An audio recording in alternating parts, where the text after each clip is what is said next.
Бүгд найрамдах Солонгос улсын ерөнхийлөгч Мун Жэ-ин Монгол улсын ерөнхий сайд хүрэлцэхийг хүлээн авч уулзах үеэр бүгд найрамдах Солонгос улсад айлчилж байгаад сэтгэл хангалуун байгаагаа илэрхийлж Монгол улстай тогтоосон иж бүрэн түншлэлийн харилцааг стратегийн түншлэлийн түвшинд хүргэж хөгжүүлэх ирмэлцэлтэй байгаагаа илэрхийллээ. Тэрээр Монгол Солонгос хоёр улсын харилцаа хамтын ажиллагааг улс төр эдийн засаг худалдаа хөрөнгө оруулалтын чиглэлд өргөжүүлж иргэдийн солилцоог тэлэх ирмэлцэлтэй байгаагаа энэ үеэр мөн хэллээ. Зарим ерөнхий сайд хүрэлцэх анхны гадаад айлчлал 3 дахь хөрш болох бүгд найрамдах Солонгос улсаас эхлүүлсэндээ баяртай байгаагаа илэрхийлж бүгд найрамдах Солонгос улстай харилцаа Монгол улсын гадаад бодлогод чухал байр суурь эзэлдэг гэж онцлоо.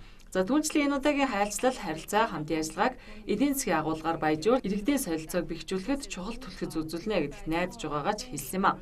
За олон улсын валютын сантай хамтран хэрэгжүүлж байгаа хөтөлбөрийн хүрээнд бүгд найрамдах Солонгос улсын засгийн газар 500 сая ам.долларын хөнгөлөлтөд зээл олгож байгаад ерөнхий сайд мөн талархлаа илэрхийлээд зулмаар энэхүү зээлийг Улаанбаатар хотын агаар орчны бохирдлыг шийдвэрлэхэд ашиглах хүсэлтэй байгаагаа уламжилсан юм а.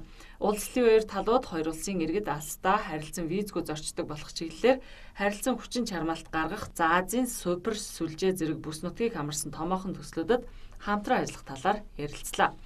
Түүнчлэн ерөнхий сайд Монгол Солонгосын бизнес форумд оролцлоо. Бизнес форумд оролцогчид уламжлалт салбараас гадна инновац, бүтээмж, нэмэн өртөг бий болгох болон бүс нутгийг хамарсан дэд бүтцийн томоохон төсөл хөтөлбөр эрчим хүч хөдөө аж ахуй үйлчлэгээ зэрэг салбарт хамтран ажиллах сонирхолтой байгаагаа илэрхийлжсэн юм а.